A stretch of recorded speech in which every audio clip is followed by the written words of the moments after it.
we thinking for a topic here? I mean, there's, I mean, I feel like I assume you're joking. Yeah, I was. Okay, I was just right. looking for the obvious answer. I Wilds was of like Eldraine. the one thing that's that is going on right now. Yes, the One Ring, of course. Lorcana. So yes. anyway, we were. So, anyways, I was jamming Elsa, right, and then my opponent played Anna, and then I lost to Sisterly Love. Exactly, and I'm telling you right now. Okay, there is some excellent Olaf tech that I think a lot of people are sleeping on. I know that card is not like people aren't really screaming about it, but trust me, when you combine it alongside when you combine it with Launchpad McQuack, you can do some really excellent stuff. I assure you. But I tell you, they didn't see my richest duck ever when I was bringing in Scrooge McDuck. It was great, dude.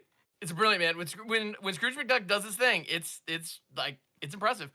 You know, it's one of those things like Scrooge hits the table, you got to get rid of it, or you know, your opponent's.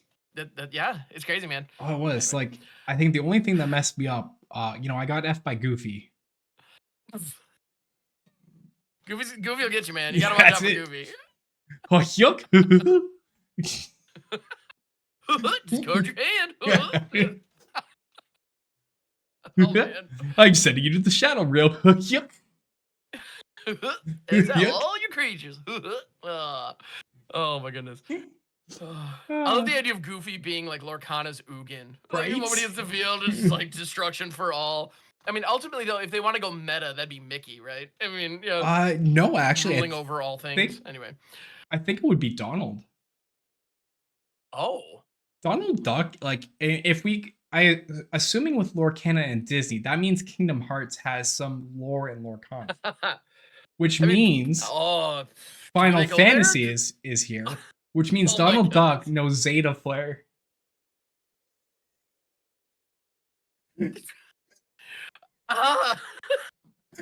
And we thought Magic was bad. And Final Fantasy has its own card game, and it's coming to Magic, and yeah, this is insane. I don't know what Disney Magic when. And Disney also owns Star Wars and Marvel, so is Lorcana gonna open up to them, or is it just classic Disney properties? I don't even know, man.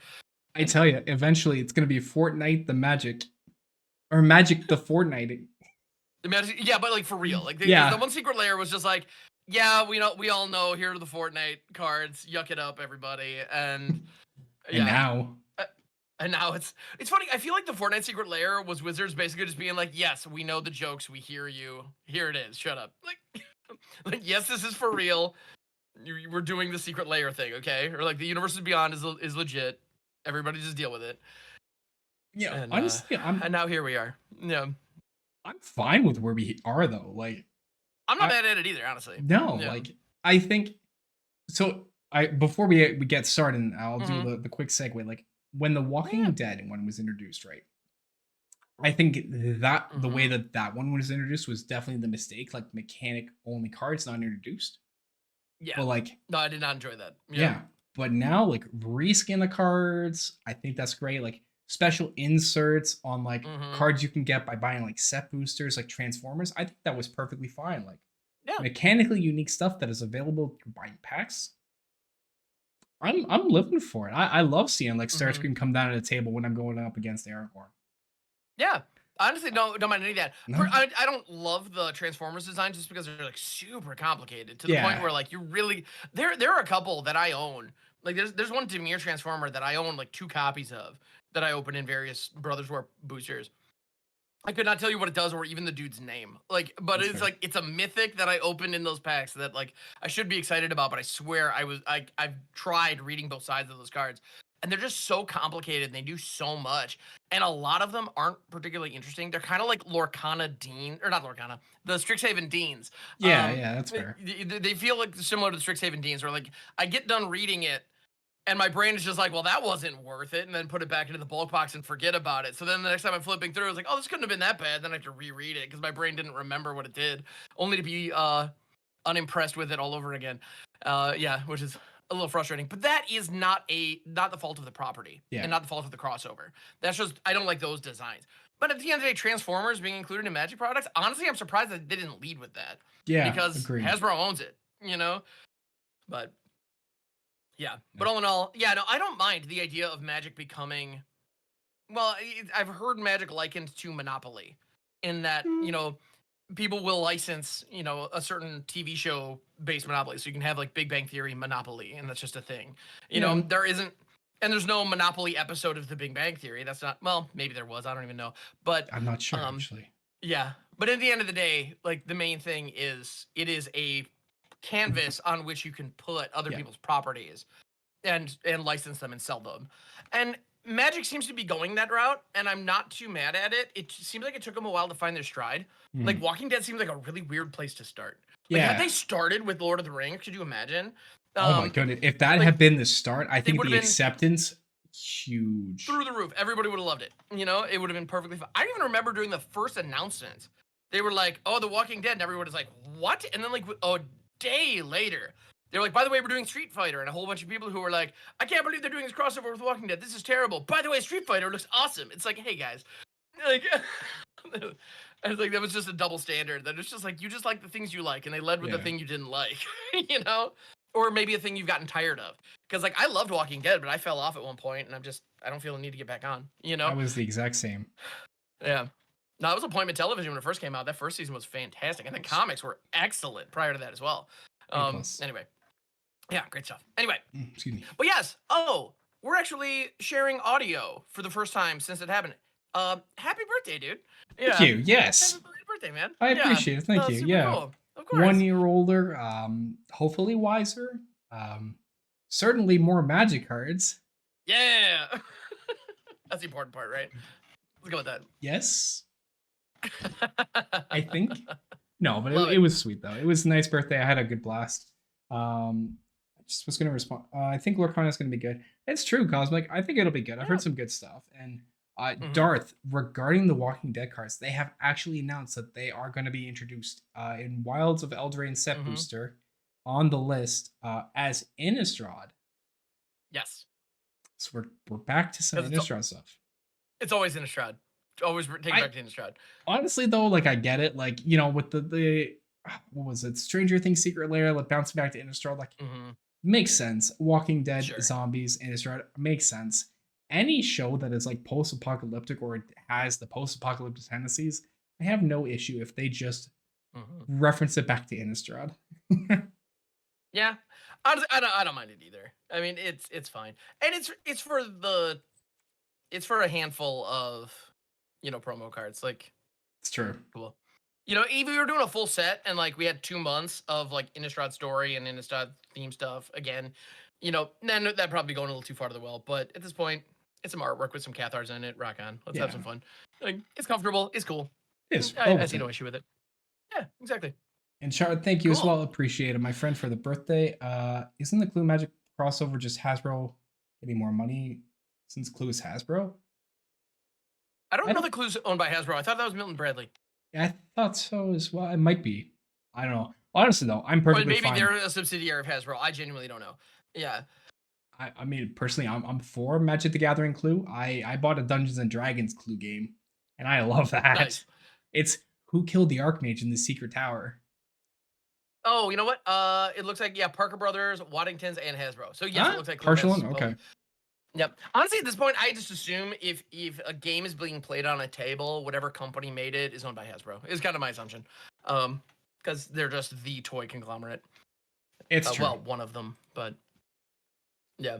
Anyway, but yeah, no, it's them getting more money, basically. I mean, it's really kind of the bottom line. At the end of the day, it's them saving money on their production costs because they don't have to pay excess licensing fees to another company. Yeah, they can do whatever they want. Yeah, and if I'm not mistaken, they're actually designing a new gameplay mode of Magic, so it's going to be like a Clue Magic game. That's its own thing. It's not just Clue, but instead of the traditional characters, they're Magic characters. Correct. Which honestly, I'd be okay if they even did that, because I don't know, if people want it, why not? They're a company, and if they can satisfy the market, then get after it. Yeah, and it's a whole new way to open up Magic to another world of people.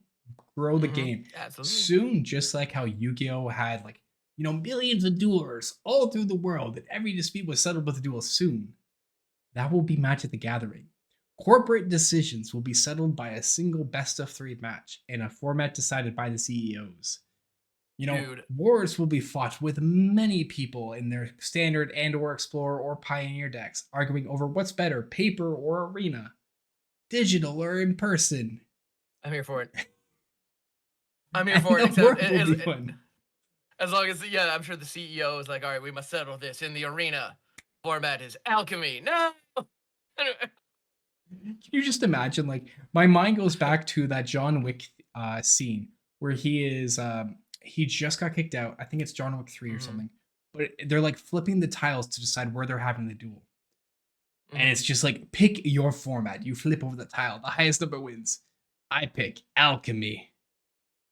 No. Oh crap. Yeah, I love the idea of like the hotshot, executive like ready to go with their sleeved up, blinged out like modern Tron list. And this is like, here's your duel in alchemy. Oh no. I've come unprepared for this match. Be so good. Honestly, like a gritty world where Magic is played instead of Yu-Gi-Oh! I am so here for it. I know that like it makes no sense, and that's part of the thing I love about it. Like I'm totally on board with this. Magic the Gathering on motorcycles. But yeah, you still need to tap your lands 90 degrees. Can you realize how like awkward that would be? To be like, I'm revving. How am I drawing? I'm revving. I'm attacking. Blocking. Wait, that's a Dryad Arbor. Crap. Oh, I'm so here for it. Oh my goodness. It's so good. Proceed to pass the broom step. Dude, Shard, I love it. Yeah. Untap, upkeep. Yeah. Oh, this is so ridiculous. I don't know. Honestly, like wherever the Netflix show landed, we have a new pitch for you. There we go. Card games on motorcycles. Magic the Gathering edition. Problem solved. Oh my goodness, I love it. Your opponent can't untap if they can't keep up. Yes. Oh. So wait. Well, and they have the Death Ray set coming in like 2025, right? Oh, that's so true. That's such a perfect crossover. In a world plagued by phyrexia, one lone racer stands above the rest, heralding from 3 different areas, unsure of what the future will behold. A death race shall determine their fate. In one serious outcome, through planes unexplored and planes known, our fabled hero seeks to do but one thing: untap, upkeep, vroom. Your opponent can't untap if they can't keep up. Death Alley, coming 2025. I'm so here for it, dude. Oh my goodness. I don't know. Yeah, shut up and take my money. Where is this opening? I'm going to be there. Yeah. Oh my goodness. Oh my goodness. Like, honestly, when that one comes out, I wouldn't be surprised if, like, you know how they did the new Capenna, people like suited up and everything? Like, I have my motorcycle gear. With the Death Race stuff happens, maybe I'll just show up to a pre-release in like the motorcycle racing gear. Oh, go for it. Yeah, I think that'd be fantastic. I'll draft with like the motorcycle helmet on and be like,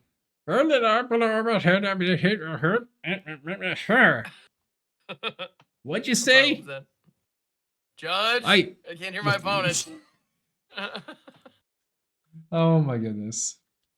I'm into it. All right, but the real reason we're here. Cool. Right?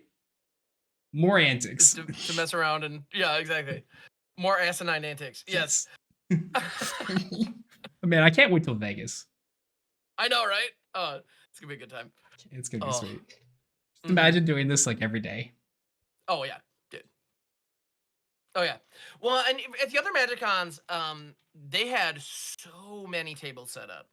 Like, I hear sweet. Vegas last year at M30, that was one of the big issues that they had, to the point where people were like leaving the convention hall to find spaces where they could just play. Yeah. Well, at Philly and Minneapolis, that was not the case. There were tables everywhere. Like, you could just park somewhere, and there was a decent chance somebody would just walk up and ask if you were up for a game. Okay, like, sweet. It was just, no, it was fantastic. So I fully anticipate just kind of wandering around free play areas and just rubbing elbows and getting as many games in as I possibly can.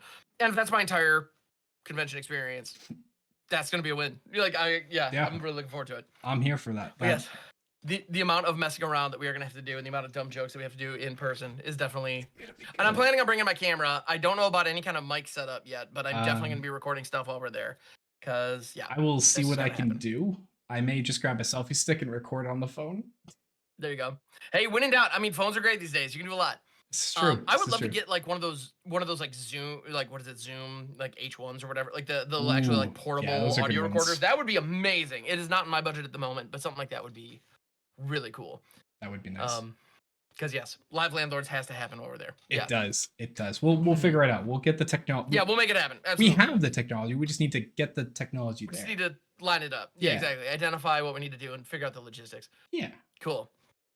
But yes, so there are a ton of spoilers happening, and I'm sure as we're going to be talking, there will be more flying through because I have no doubt. We're in that moment. One of the so in general, the 24-hour news cycle is something that I don't think is necessarily great for everybody, but when it comes to spoiler season, it's freaking sweet because we're on just a steady drip of new cards, and it's lovely. And it's like, and so with Wilds of Eldraine, give me that serotonin. Yeah, exactly. New card release. It's like, oh no, need new cards. Let's go. I'm sorry, what was that? Yeah, it's gonna be pretty sweet. So yeah, so we haven't touched on this show any of the Eldraine spoilers yet. No. There's a ton to talk about. Much. I know I have a handful that I think are gonna be like.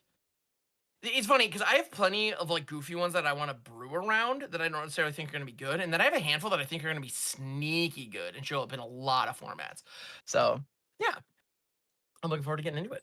I am very excited. I think there are going to be a lot of really fun stuff. So I'm ready to jump into it if you're ready, my dude. Let's do it. Was there anything you wanted to talk about other than Eldraine? No, it's basically just Eldraine. Okay, I think Eldraine is gonna. Let's just dive in. Yeah. Call it what it is. Yep. Right, it is what it is. This is literally Eldraine because we're in the thick of it. Yep. Yeah, absolutely.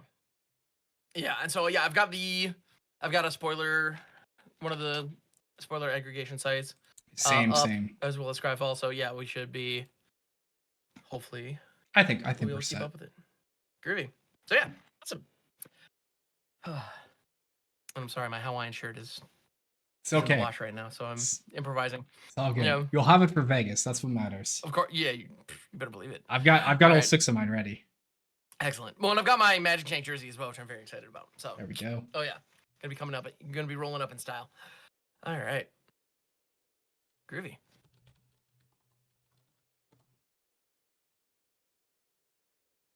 Hello, everybody, and welcome to another edition of the Landlords Podcast. The tapping out and flooding out so that you don't have to with the occasional screw. It's been a little bit since I've done that introduction, but thank you for bearing with me. I go by Hamhocks42 on the internet, and I'm joined by the one and only Astralsflame. Astrals, how you doing, bud? I'm doing good. I'm 1 year older, not so wiser perchance, but I definitely have a couple new Magic cards, so it's a good week. It's also Friday. You gotta love it. Absolutely. Friday's always a good time. And it is funny how when you're into Magic, holidays and birthdays and whatnot just become new card days. But yes, happy birthday, man. We're glad to have you for another trip around the sun, and here's to many, many more. All right. So yeah, so we have one listing today. That we want to dive into. It's very straightforward, and by the time you're listening to this, I mean, you know what time it is. We're looking at Wilds of Eldraine. This set is coming out. It's going to be out in a couple of weeks, and we are in the middle of preview season. We haven't seen every single card yet, but we're getting close. We've seen a lot, and holy cow. So Astros, what are your kind of overall thoughts on the set so far before we dive into individual cards? The flavor. The flavor. When talking about Eldraine, we get a little bit worried. Power level, power creep, new card types coming in. But I gotta say, so far, the flavor has been so on point. New fairy tales taking on a card of their own, seeing some familiar mechanics, but done in such a different way, such as adventure on enchantments and stickers. You didn't click in? No. Okay. I'm missing on the stickers. I'm sorry. You remember the sticker mechanic? I thought you were messing with me. No, I'm serious. So you remember the sticker mechanic from the unset, right? Yes. Yeah, and it appeared in a couple of tournament legal Yeah. cards for reasons, but yes, yeah. Rolls, I kid you not. If you think about how Ah! rolls interact, rolls are stickers. I had not thought about that, but holy cow, you're not wrong. Where's the lie? Oh no. Exactly. It's like, yeah, I'm gonna take my blossoming tortoise and make it a cursed blossoming tortoise. Or yeah. Young It's a hero wicked blossoming tortoise. Oh my tortoise. goodness, you're exactly right. They feel like the name altering stickers. Oh man. All right, I'm not gonna look at that mechanic the same way again, but yeah, there we are, sure enough. I was so excited to see like rolls. I was like, no, so this is why they tried stickers. This is why stickers were a thing. Now it makes sense. They're enchantments. Yep, pretty much. Well, and so we're talking about the roles. Roles are something that we're touching on kind of right away, which I actually really dig them. I think they make a lot of sense. With roles, what you're doing is you're creating an aura that comes into play attached to a creature that either you control or your opponent controls, depending on if it's positive or negative, because there are some that are both. Or they're both. You can make a role that's positive, and there's some that are negative. And they're tokens that almost feel like well, they're token auras. They almost feel like counters to me. But they're yeah, but you're not wrong. They do kind of feel like stickers, which is kind of funny. But yeah, so you make an aura that is a token, and I think that's actually a really clever way to get around the aura problem. Because when you cast an aura onto something, you're investing 2 cards onto 1 card. And so these auras come in incidentally as a byproduct of another effect or another card. And so you're not investing a card into them, they just sort of exist. And I think that's actually kind of clever. And they follow enchantment rules. Once they're on the field, they are an aura, they are an enchantment. Anything that can interact with those card types can interact with these tokens. So it's actually fairly clean design. I think it reads a little funny because of the way that some of the cards are actually worded. But overall, I think it's going to play really well. And I think once we get used to the different rules, it'll just be even cleaner. So all in all, I think the rules will be fine. Yeah, it's one of those where it kind of feels like the first time we saw equipment or the first time we saw vehicles, like it reads clunky until we get to play with it, or adventures for that matter. When we first saw those, like they read like they're super complex, and then you actually play with them, and you're just like, oh, okay, like, I got it. It's not that bad. I anticipate this will be the same way. I agree. Like it's a new mechanic, kind of new, surprising. But as soon as you get the process of when it does the thing, you just put it, you stick it onto something. You do, yes. I'm telling you, man, it's stickers. You're not wrong. Well, and then the other mechanics that we have a return to adventure. So adventures are back, and Eldraine introduced adventures initially. And I find adventures really interesting. I hear a lot of people talk about how adventures can never be like, I don't know. I hear people say that adventures are just inherently broken. And what I think is true is that the first wave of adventures included some incredibly broken cards that were just very, very pushed. I don't think the mechanic itself is by nature flawed. I think as long as things are priced appropriately. Because if you have 2 spells that are okay all on 1 card, then you're fine. The problem is in the past we had 2 spells that were phenomenal and they were both on 1 card. Yeah. And we had cheap, artifacts that could double them or draw you cards when you played them. And like the payoffs for adventure in Throne of Eldraine were just pushed to 11. And I feel like that was probably part of the problem with Companion as well. But that's another conversation for another day. That's the return to Ikoria. Exactly. We'll get there, I'm sure. But yeah, I hope so actually, because I liked it. It was nice. Much. It was nice. Yeah. But I mean, if every companion was Giganta, or if every companion was the Prismatic Piper, nobody would care. If I had a free Grizzly Bear in my sideboard that I could play in, I don't think anyone would care. The fact that Luris was just a cracked Magic card, just on her face, like, no, that card was the problem. It wasn't the mechanic. In any event, but adventures are very much the same way. And I feel like this time around they did one very simple change to the adventure cards that I think is a really clean design for them, in that the adventure and the permanent that it's attached to are different colors. Yes. That is such a simple change, but it's so clean. I mean, not with every single one of them. There's at least one mono blue one that we've seen so far. Yeah. So there are some like that, but the majority of them that we've seen so far are across 2 separate colors, and I think that is brilliant. Because the cost for playing them is suddenly higher just by its very nature. It is. I think that's a cycle. So I believe there is like a cycle of single colored ones and a cycle of like 2 colored ones. Because we have been privy to some of the lands that can tap for either color. and can be animated, which is pretty cool. And I know you're gonna want to talk about the tortoise, so I'm not gonna say anything about it because I know that's on your list. I have thoughts. I do. Yeah, that is what that one's on my faves list. But Yes. like Anyway. the monocolored items have been an adventure on an enchantment, which I like the flavor of. I know initially they said adventures was like the creature going off on an adventure. But an adventure on an enchantment is like the telling of a story or a tale, right? You're seeing part of it as it's starting, and then as it's now being told, that's the enchantment. That's the ongoing tale. I'm a big fan of that. Yeah, I think it's clever, and they're doing some interesting things with these. I think I'm really I like them very much. And yeah, the enchantments and also the enchantments that we've seen so far look fantastic. Honestly, those cards, there's a sequence of them. Their names appear. Yeah, the virtues. Yeah. They seem to be kind of the embodiment of the 5 different kingdoms in in Eldraine. And like we've seen Virtue of Knowledge and Virtue of Loyalty so far, which are the blue and white ones respectively. And honestly, they just look fantastic. I don't know what else to say. Like they look, we'll get. I'm sure we'll get into them. But yeah, that idea is something that we saw them play around with in Commander Legends 2, Battle for Baldur's Gate. We saw a lot of artifacts that had, and I think there might have been an enchantment or 2 in there that were adventures as well. But yeah, so there was like the Altar of Baal was an artifact that had an adventure on it, or the Monster Manual, that was, and those worked very well. Like flavorfully, does it really make sense? I don't really know, but it played super cleanly, and I really liked them. So rock on, and we're seeing that here as well, which I think is just good. I just like I like it. Yeah, it's an interesting addendum to an interesting way to revisit an old mechanic in a new way on an interesting card type that keeps the game going. Because like enchantments have got some really cool love recently, and I love seeing that evolution. For like, we had enchantments to auras, to sagas, to read ahead, now to stickers, and now adventures. Absolutely.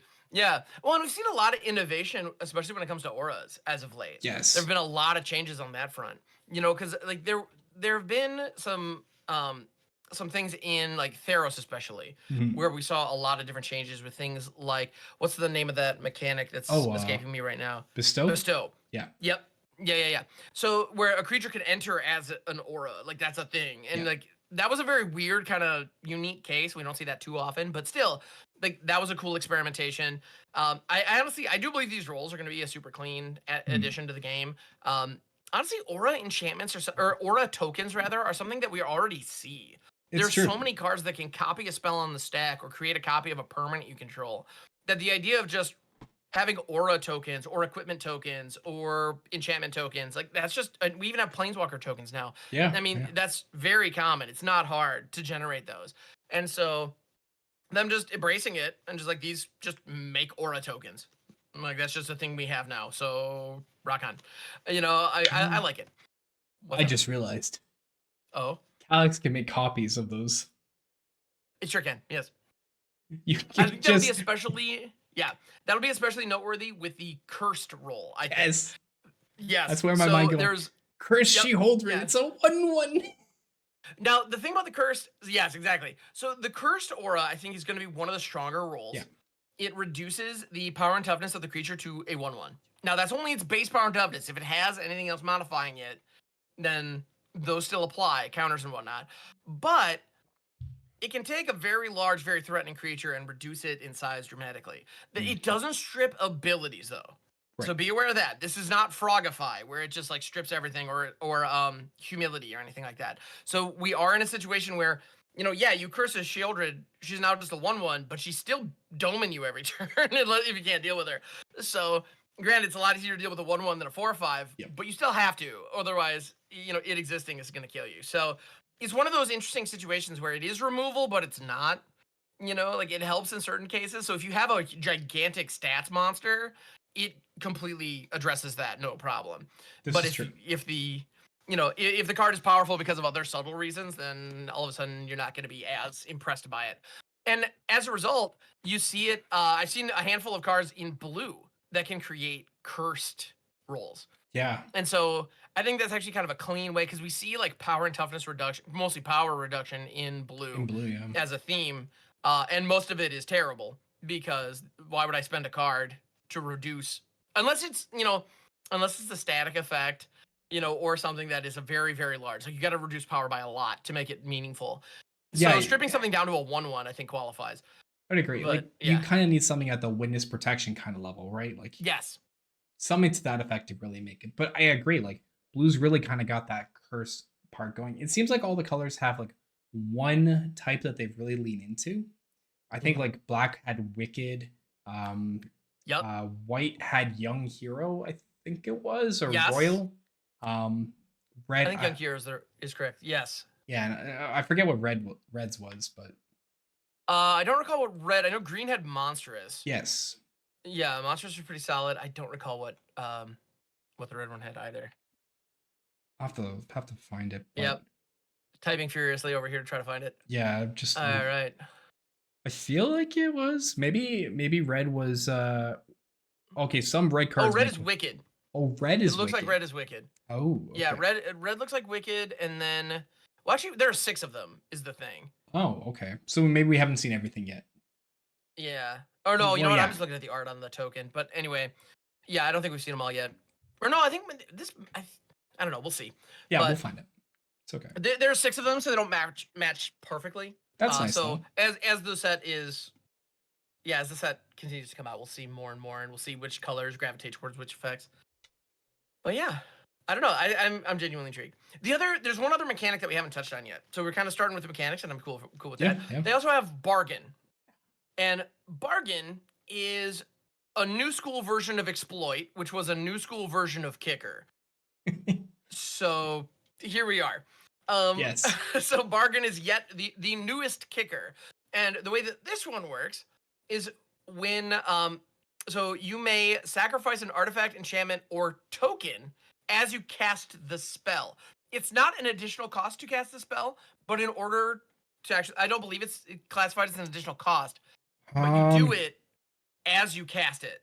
So it is when you put it on the stack. So whether it's an addition, so I don't believe it's a cost, but it's kind of semantics at that point. I don't know how different that will be. At the end of the day, when you cast the spell, you do the bargain. Yeah, at the end. And so, so with Exploit, that was when the creature entered the battlefield. Then you sacrifice the other thing, right? So it's a little different in that regard because this is when you put it on the stack. But we've also seen plenty of effects like Village Rites or Deadly Dispute, where it's an additional cost you sack a thing. Like, that's very common. And this is similar to that. Whereas an additional cost, you sacrifice, or well, at the time you cast the spell, you sacrifice this thing. And then if you did, you get an extra bonus. Yep. And in some cases, like, the cards do very little without that. But if you do it, it's awesome. So, it varies. So... Beseech the Mirror?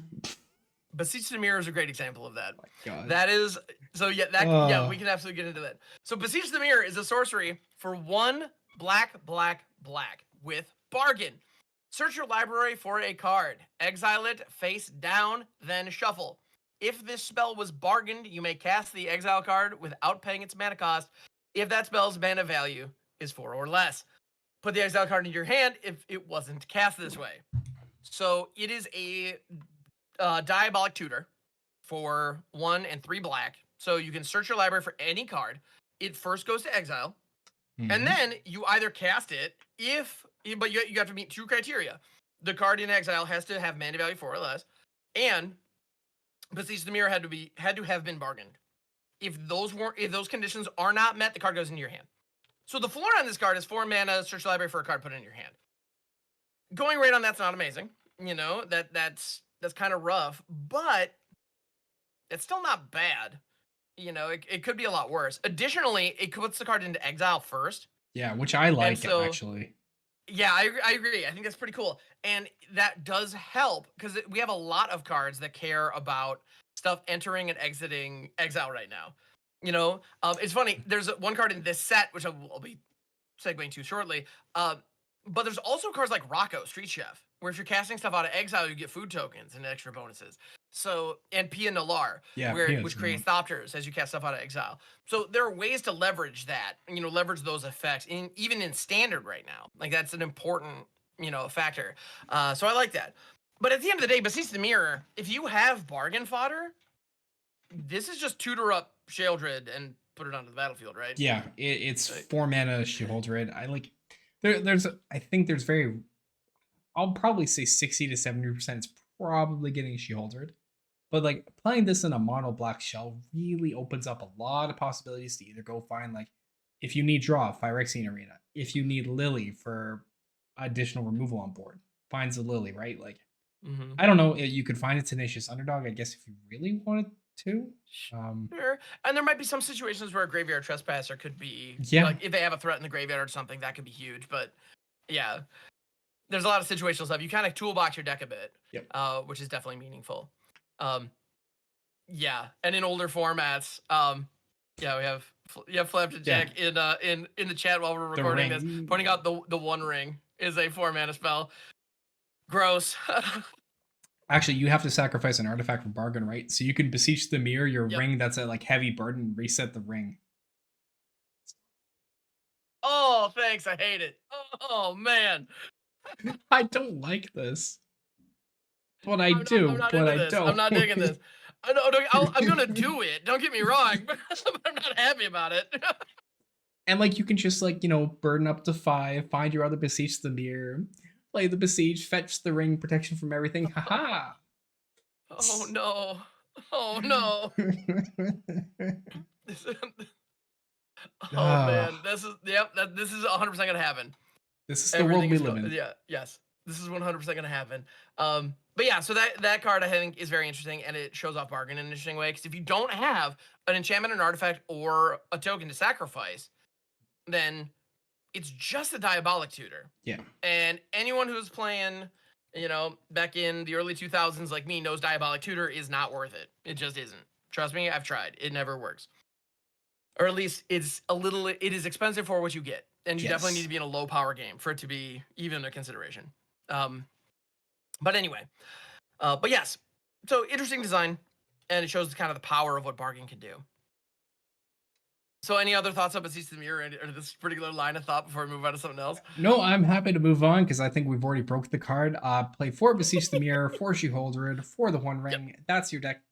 Fill it with like tons of other lands. Nothing else matters. You're fine. That's how you win. Exactly. You can just make sure to have Takenuma and Castle Lockthwain in there because they're basically just free rolls, and exactly.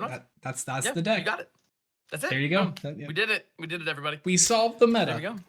We solved all of the metas. Yep. All right. That's it. Wait, those are the metas. Oy. In Legacy. Oh no.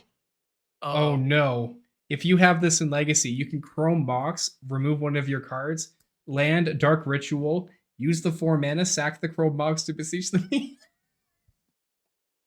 I need to stop. That's a problem. Gross, dude. Why? At the end of the day, though, I feel like that line illustrates just how busted Dark Ritual actually is. Yes. Like, I know it's a classic card. I know it was part of the Boon cycle. I know we all love it. But let's be real. Like, you know, a good, healthy, dynamic back-and-forth game of Magic just can't happen if someone turn 1 Dark Rituals into something. Like, just about anything. You know, you're going to have a bad time with that. So. No, it's true. Yeah. Sorry, I had food delivered. Thank you. No worries. No, that's important. Yeah. That's a priority. I get it.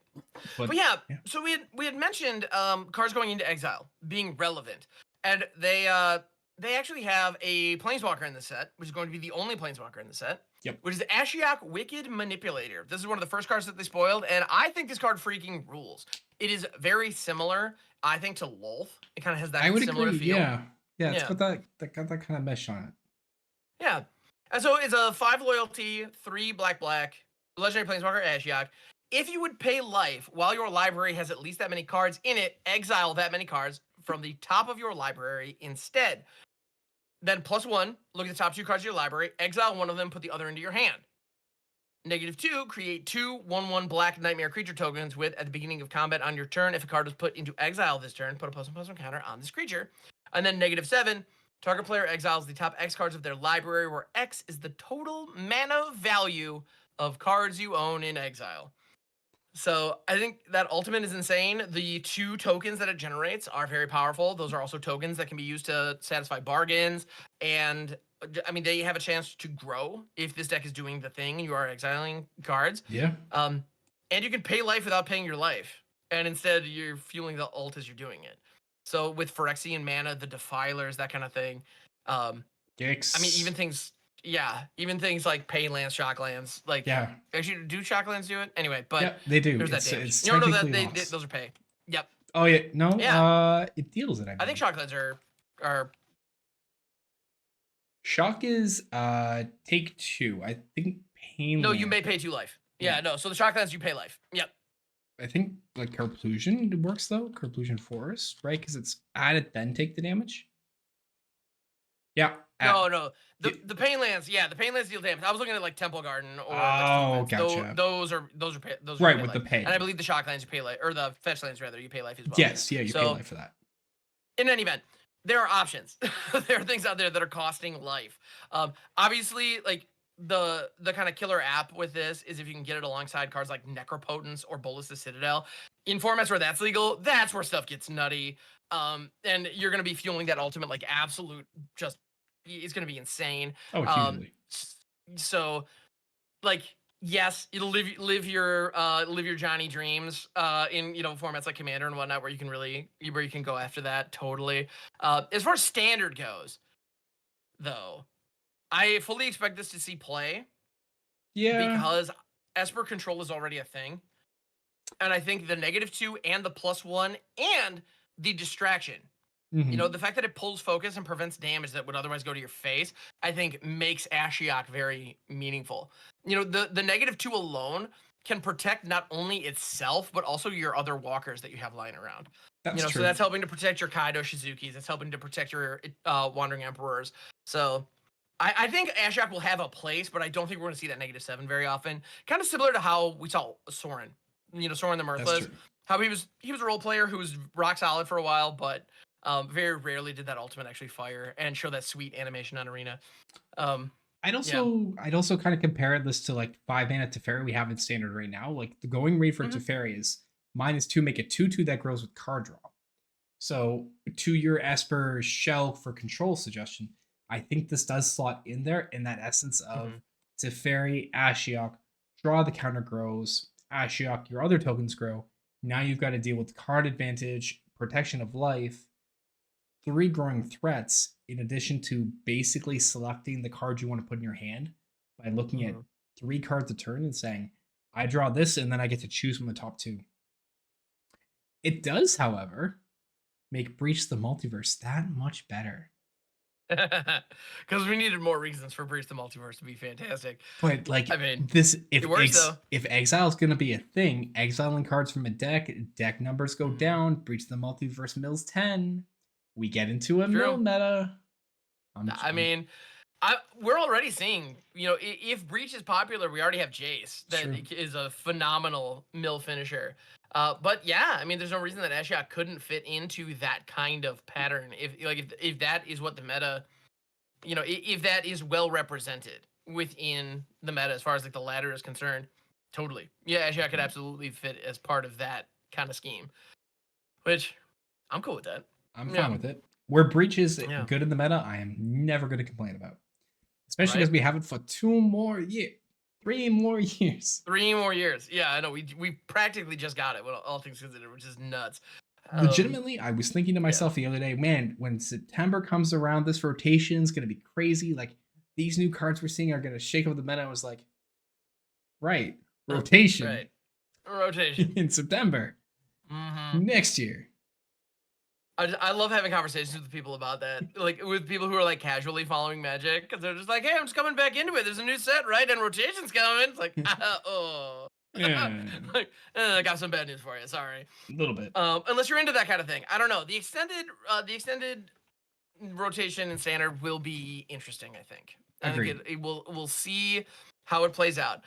There are some cards in Eldraine that I think have an opportunity to synergize with some of the cards that are rotating out. Agreed. That are very, very interesting. The biggest problem that I see with the rotation, though, like this is a little bit of an aside, but I'm just gonna call it out while we're here. The biggest issue is the removal suite, like the interaction suite, is only getting better. And like without some of those other pieces filtering out, like Infernal Grasp is still here. Not even that doesn't even see play much at this point.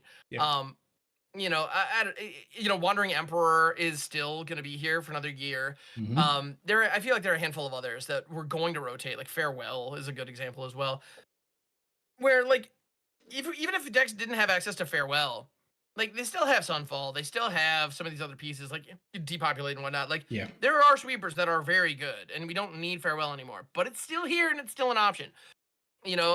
Honestly, it's funny now that I think about it. Like, Go for the Throat and Shield of Zedek weren't going to rotate anyway. No, they were going to be stuck around. Nor's cut down. So like the core of the core of the black removal package, which is really the thing that kind of scares me here, it isn't going anywhere anyway. No, it was staying the same.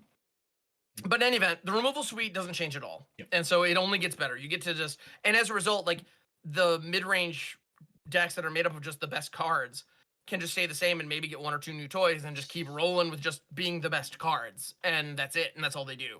And I don't love that. The other thing is our mana bases. That's fair. That's fair. The fact that the mana bases don't rotate. Like, honestly, I almost want them to just rotate the lands. Like, even if you want to keep everything else here, take the triomes out of the mix. Take the slow lands out of the mix. Let's see what happens. Because if we were stuck with pain lands and these tapped creature lands as kind of like our best dual options, we're looking at a very different environment, like a shockingly different meta. Because right now you can do exactly, you can do 5-color nonsense, no problem right now. And like we would be living in a world where Leyline Binding is still here, but the triomes aren't. And so all of a sudden getting it for 1 mana consistently becomes much harder, if not downright impossible. Where there are certain decks that can still use it, but setting it up is going to be difficult. Whereas now it's just, I don't know, run it out. It's fine. Like Rafine's Tower on 1, and I'm going to be able to Leyline Binding on turn 2. Like, easy, no problem. Like, that's kind of nuts, and I would like to see that changed. And that's the thing. That's the part where rotation is going to hit. Like, am I super sad that we're going to have, whatever card from Kamigawa still? Like, am I sad that I'm going to be able to Mech Titan until 2024? Well, no, not necessarily, but I don't know. I think the mana bases are really what is creating these 3+ color piles. And in any event, I think that also it runs the risk of stifling the excitement of the new cards, because we're not going to be able to really see them shine, because the tried and true tested pieces that were holding up the current archetypes are still here. And that kind of sucks. So I don't know. We'll see how it plays out. I could be totally wrong, and in 6 months I could be like, this is the greatest standard ever. I don't know, but I'm nervous. In any event. No, I think Wilds that's fair. Yeah. Oh, sorry. No, go ahead. No, I was gonna say, I think that's a fair assumption though for early bonus, because like the land base we have, like lands are pick your poison. Like you have fast lands, slow lands, triomes. I mean, we've always got basics, but we have 10 different flavors of top lands. So like fixing a mana base, I would say in current standard has not been a problem at all, thanks to the selection. And part of that, because this is where I think it'll tie into Wilds of Eldraine, is why they made those creature lands come into play tapped for a slowing of the format, which I'm okay with. Yeah, I don't mind a faster paced format, but like I don't necessarily want things to just be decided on turn 3 or 4. I wouldn't mind if like a game making play happens on turn 3 or 4, but like let some recovery happen, let something come back. So like those taplins being in, I think, bear with a little punishment for a year, and then in 2024 rotation, we're going to look at a clean mana base where we got to start from scratch, because we're spoiled. Oh yeah, we are spoiled. Well, and the flip side of that too is with every new set, there needs to be a flashy set of rare lands. Like that's just we've come to expect it. And so I love the fact that the Eldraine rare lands are tapped creature lands, and that are not typed either is the other thing. So they're not fetchable. They don't feed domain. They just are. We've seen Restless Fortress and Restless Cottage so far. So Restless Cottage, for example, it enters the battlefield tapped, but it can tap for black or green. So once it untaps, you have a dual online, which is really important. So great. And then you can pay 4, 2 black-green. Restless Cottage becomes a 4/4 black and green horror creature until end of turn. It's still a land. And then whenever it attacks, you create a food token and exile up to 1 target card from a graveyard. So it kind of gives me, Hive of the Eye Tyrant vibes, which I'm not mad at that. Yeah, but you get a 4/4, so it's a little beefier, but it doesn't have menace. You know, so I don't know. I think it's just they're a clean design, and in a world where we don't have so many choices in our mana base, they become a very viable option, even just to fix your mana. You know, and I think that's important. You know, juggling these alongside the fast lands and the pain lands, it presents a very interesting puzzle for deck builders and players to solve. And I like that. And I think it's a shame that we're not actually going to have to solve it yet. Yeah, it's kind of like delayed. Like, yeah, solve it partially, but but also in the next year, what other rare lands are we going to see? Like, what other land cycles are going to be coming out? I mean, I don't know. It's hard to say because, like, we're going to be going to Ixalan, and then we've got all the other sets coming out next year. It's going to be a whole new standard. Yeah, I hope so. Well, and yeah. So anyway, getting back to the set at hand. So that was a bit of a tirade, bit of a tangent. I'm nothing if not known for going off the rails. But I gotta say, I think this set does have some bangers that even without rotation are going to rise to the top and are going to see play. I have complete faith in that. You know, there have been a handful of, and I would love to hear, actually, you know what? I've been kind of monopolizing it. What are the ones that you think, like, what are some cards that come to mind for you when we say that? Like, cards that are actually going to be playable even in, like, oh, yeah. Oh, I see. I like the expression I'm seeing here. What do we got? hit me up. So I have 3 that I'm keeping my eye on right now. The first off is Decadent Dragon. I think that is elegantly designed, and I initially misread it at the start. When I read the adventure, I thought it was exile 2. You can play up to 1 of those, like a Siphon Insight. I didn't realize you get both and you can cast both. For as long as they remain exile. For the rest of the game, you just got them. And then you've just got a 4-mana 4/4 flyer. When it attacks, you get the treasure token. So it's kind of like Goldspan. No hasty, but that's fine. I really love the fact that we are leading into that kind of steal cards from the opponent. Because I am envisioning, I might turn partially into Grixis come the next set with like Siphon Insights and Decadent Dragon as my plays, take away all my opponent's stuff, and then just end it off with like a Breach of the Multiverse. I'm getting the gears turning. That's kind of where my mind's rolling. So I'm really excited for that one. It's just a very elegant card. 4-mana 4/4, fits into a slot. 2 great upsides. I'm not going to complain about it.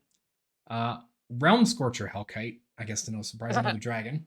No way. 6-mana 4/6, flying and haste, which is great.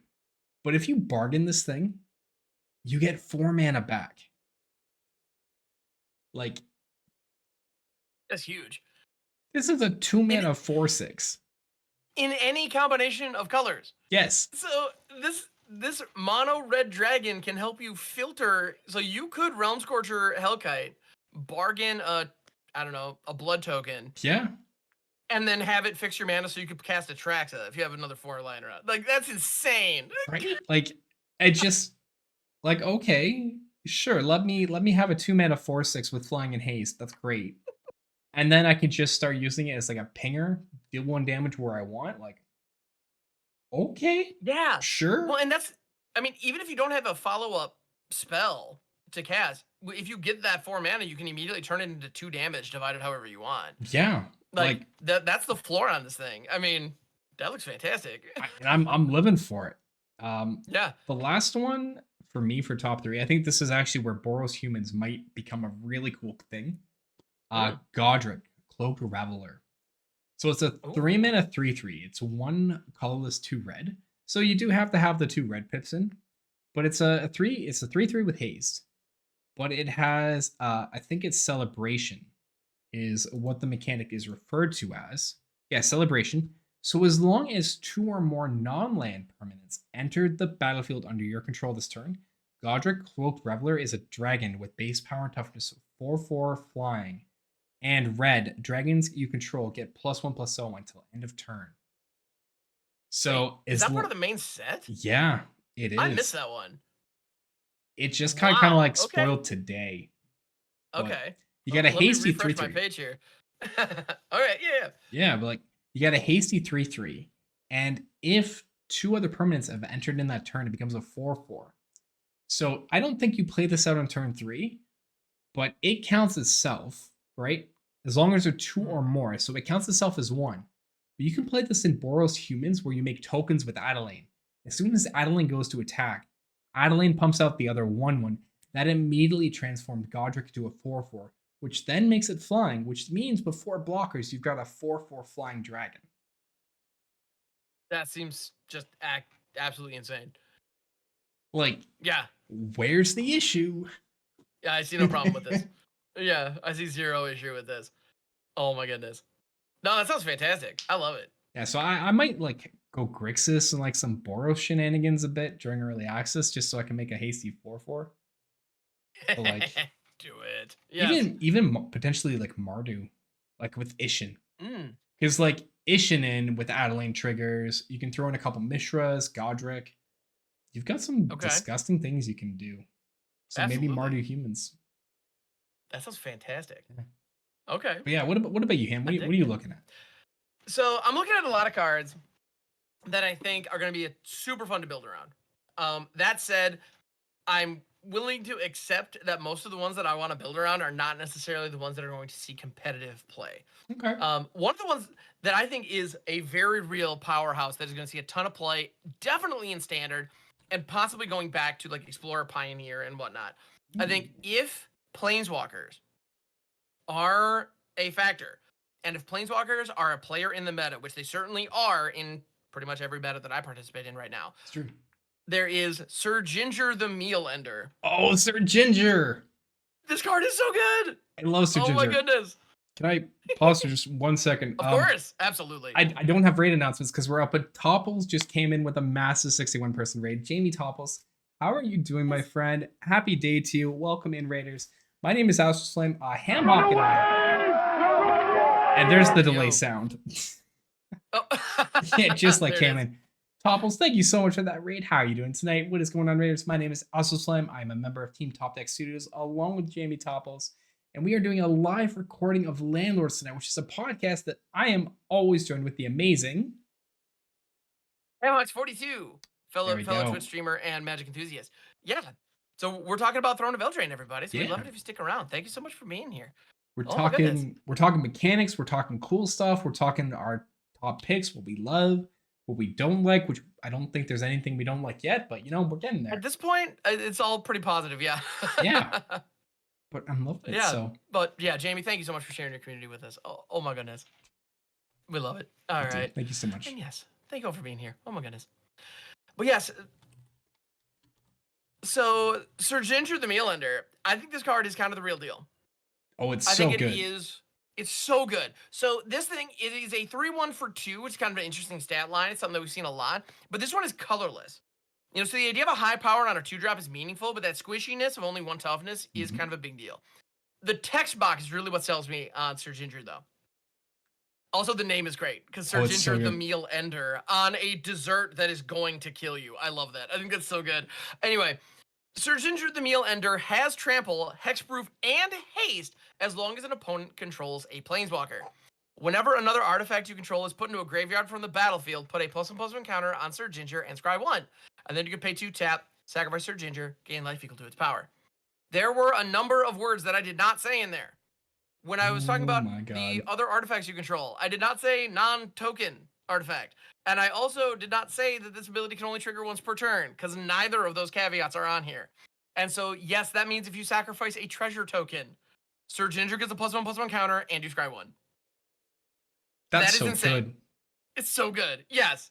And so, as a result, there are plenty of decks where you're going to want this. Like, if you have artifact tokens, like if you're doing, any kind of like Oni Cult Anvil situation, then all of a sudden this card becomes incredibly powerful, incredibly fast. If you're doing treasure token situations, obviously, like in Commander, in any kind of deck where you have a ton of treasures lying around, I mean, if you have like Magda, the Brazen Outlaw down, you could sacrifice 5 treasure tokens, go grab the dragon of your choice, which could be an ancient brass dragon or the ancient bronze dragon or like old Gnawbone. Yeah. Let's get even more treasure into the mix. Why not? But in so doing, you sacrifice 5 treasure tokens. If you've never done anything else to buff Sir Ginger up, at that point, Sir Ginger becomes an 8/6. And if your opponent has a Planeswalker, they have a hexproof haste and trample. That's so This card, disgusting. for 2 mana, for 2 colorless mana, this card is insane. Like, it's actively nuts. I honestly believe that it's going to see a ton of play in certain strategies. I don't know if it becomes like an obvious, like, include in, like, just any deck ever. But honestly, I think in best of 3 strategies, if you're doing, like, mid-range or aggro, seriously consider putting it in your sideboards. Yeah. Because if your opponents are running Planeswalkers, if they This stick a Planeswalker down, this drops, it has haste, and can immediately go after them. Like, that's a big deal. Like, being able to snipe walkers that have been bugging you throughout the course of the game is very real and very important. And the flavor of it being the gingerbread cookie that we saw attack Garruk in the Throne of Eldraine trailer is like, it's so good. And so the flavor's on point. I think the card is genuinely excellent, and I love it. So Search Engine the Mealender, I think, is going to be a big deal, and we are going to see it. Like, it is going to see play. I would not be surprised if we see potentially a resurgence of the mono red aggro list with the reinforced Ronin and the automated automaton. Yep. Because it doesn't say it has to hit the graveyard, right? Search Engine just says leaves the battlefield. No, it's put into a graveyard. It does. Oh, it is put into a graveyard. Okay, well, so maybe not that, but the +1/+1 synergy, like we do have the Shattered Ozolith going around right now. Botanical Brawler, additional +1/+1. Automated Automaton, like there could be a nice little like shell going on that. Some kind of artifact aggro situation could totally, happen. Absolutely. I'm for that. That is gonna be sick. Right? I think that card is genuinely excellent. There are a couple of others that I want to touch on, but as far as like competitive viability, the other one that I think is going to be a very real situation. I don't know how far back it'll go, but I think in standard it's going to be great, especially coming out of sideboards. The End. Ooh, yeah. 2 red. This spell costs 2 less to cast if your life total is 5 or less. So hopefully you're not in a position to take advantage of that, but if you are, it's good to have. Exile target creature or planeswalker. Search its controller's graveyard, hand, and library for any number of cards with the same name as the permanent and exile them. That player shuffles, then draws cards for each card exiled from their hand this way. So this is similar to like a Test of Talents or like a Necromentia, which is an effect that we've definitely seen before. The difference is, Test of Talents is probably the closest comparison. Yeah. Because with a lot of those effects, like Unmoored Ego, Surgical Extraction, that kind of thing, you're not taking them off the battlefield. You're taking them out of your opponent's hand, out of their graveyard, or you're naming them blind in the case of like Necromancer or Unmoored Ego. So, they're fine. Obviously in some cases, being able to name their combo piece even if they haven't enabled it and just strip it out is definitely better. But the reality is, if your opponent has already paid, I'm just going to keep using this example, 4 mana for a Sheoldred the Apocalypse, and she's on the battlefield, being able to spend a 4 mana of your own, exile her forever, and get every copy of her out of your opponent's deck so you never have to see her for the rest of the game. That is a big freaking deal. So, yes, it's 4 mana, but it is an exile effect, and it strips them all. I think that is huge. Those kind of effects often don't provide onboard tempo, and this one does. And so I think that is a big deal. So I like it. Especially with hitting creatures on the battlefield, there are quite a few decks right now where either a planeswalker or a creature is like a center part of a strategy. 5-color domain and Atraxa. This is 4 mana exile, get all their Atraxas. You can run this. I think to me this fits in like a 2 of maybe 3 to 4 in the sideboard, depending on strategies you're running into. But if you do this in part with like a Stone Brain. Yeah. I'm sorry. You could. What's your strategy? You could potentially strip all of the finishers out of your opponent's deck. And Kotose the Silent Spider is also still legal, which doesn't see a ton of play, but I don't know. Maybe there's a place for it. Maybe Grixis Steal Your Stuff is the thing. Decadent Dragon, Siphon Insight, The End, Stone Brain, Kotose. I don't need to play my cards. I've got yours. I've got yours. Exactly. Yeah. So I feel like these cards are genuinely just very strong, and I do think we are going to see I think they will see a fair amount of play in general. But yeah, so as far as other, so if I had to pick a third on my list, there's so much jank in this set that I want to play with that isn't good, or isn't competitive. Let's say it's not that it's not good, but it's not going to be able to take down the Pro Tour per se. Not yet. But I don't know. Not yet. Not yet. But there are some that I genuinely, I don't know. I love it. So I'm looking through it. I'm trying to find the next one that I should talk about. But you know what? You alluded to it earlier. Um, Honestly, it's funny. I'm looking through the ones that were spoiled today and yesterday, and I'm trying to find one that to speak to. But the reality is, I'd be remiss if I didn't talk about it. Blossoming Tortoise. Yeah. I love this card. I need to talk about it. So it is a 3/3 for 2 green. Whenever Blossoming Tortoise enters the battlefield or attacks, it has that Titan trigger. Mill 3 cards, then return a land card from your graveyard to the battlefield tapped. Activated abilities of lands you control cost 1 less to activate, and land creatures you control get +1/+1. This card slaps, and it is so much stronger than it looks. I genuinely think this card is going to be a big deal. So it looks similar to like Topiary Stomper on its face, because it enters the battlefield, you get a land. Granted, it goes through your graveyard first, which I think is very meaningful because Slogurk the Overslime is going to still be legal in Standard. And so I think that is a synergy. I feel like Slogurk was just this like time bomb that has so much potential and could be incredibly powerful. And we have the channel lands, we have these lands that cycle, like we have so many pieces. And for some reason, he just never really stepped up, or I suppose. It's a big pile of ooze. That thing just never, I think it fits, right? Anyway, it never really stepped up and became the powerhouse that I believe it could be. So I am hopeful that cards like Blossoming Tortoise, as well as a couple of other mill strategies, or a couple of other mill cards that we've seen here, can help elevate that and make it a thing. Because I want to see it. I mean, I'm going to do my best to make it a thing. But Blossoming Tortoise, Blossoming Tortoise also has this other ability. Activated abilities of lands you control cost 1 less to activate. That's so sick. That is so sick. It's so good because it doesn't say that this effect can't reduce the cost below 1, which a lot of activation reduction does, that has that caveat. So in this case, it can reduce the effect, or reduce the cost to 0.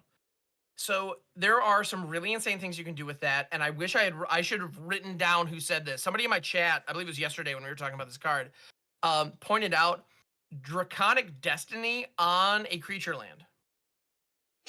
Because Draconic Destiny gives the creature flying and the ability pay 1 generic mana to give it +1/+0. It gives it a generic costed fire breathing. Well, it's an activated ability of a land. Blossoming Tortoise reduces that cost to 0. And so you have free fire breathing on a flying creature.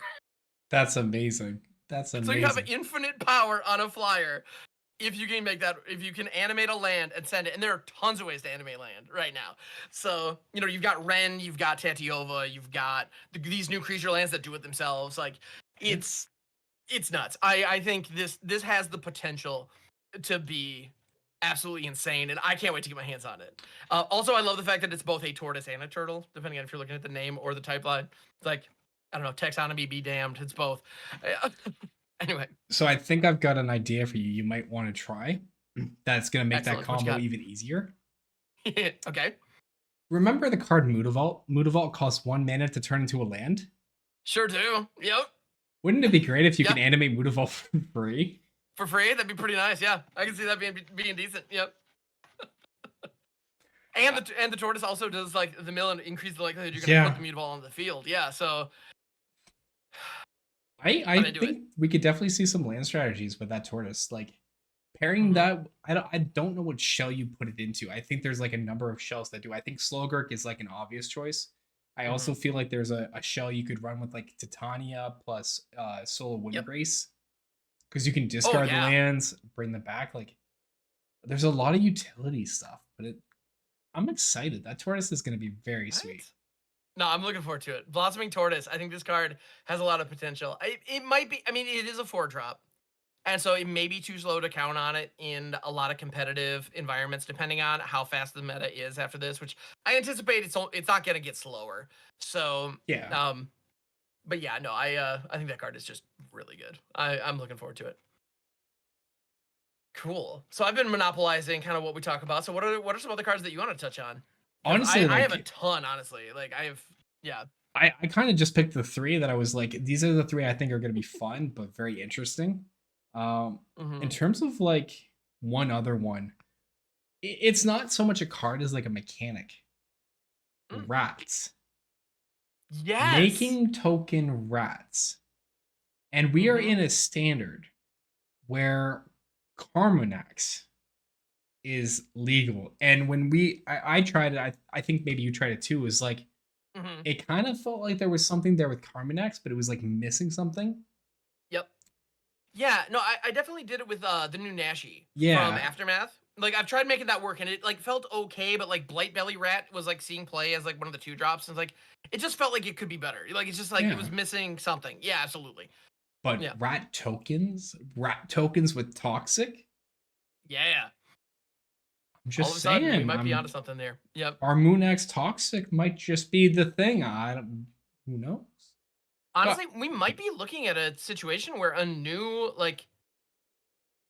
black-based aggro deck featuring rats might 100% be a thing. I could see it. I could totally see it. Yeah, absolutely. Like, there's just so many different ways, and like you could even go into Rakdos, because I think some red cards also produce it too, which is nice. They've kind of split the flavor a little bit, which is going to be awesome for the draft environment. Oh yeah. But like those have been sweet. Gruff Triplets, I think, is hilariously flavored. It's 3 colorless, 3 red. Sorry, 3 colorless, 3 green. 3/3, which I know doesn't sound appealing. Trample. When it enters the battlefield, if it isn't a token, you create 2 tokens that are copies of it. So for 6 mana, you get 9/9 worth of stats. Okay. And when Gruff Triples dies, put a number of +1/+1 counters equal to its power on each creature you control named Gruff Triplets. So for 6 mana, you get 3 3/3s. When one of those 3/3s dies, your other 2 become 6/6s. When the other one dies, because it's equal to its power, it then becomes a 12/12. Wow. And so the other thing that I kind of love with this is it's funny. The very first thing I thought of is a token strategy or a go wide strategy with Echoing Equation. Yeah. To turn every creature you have into Gruff Triplets and then send them, or even sack 1 or 2 of them and just watch the whole team just get insane. That's interesting. Yeah.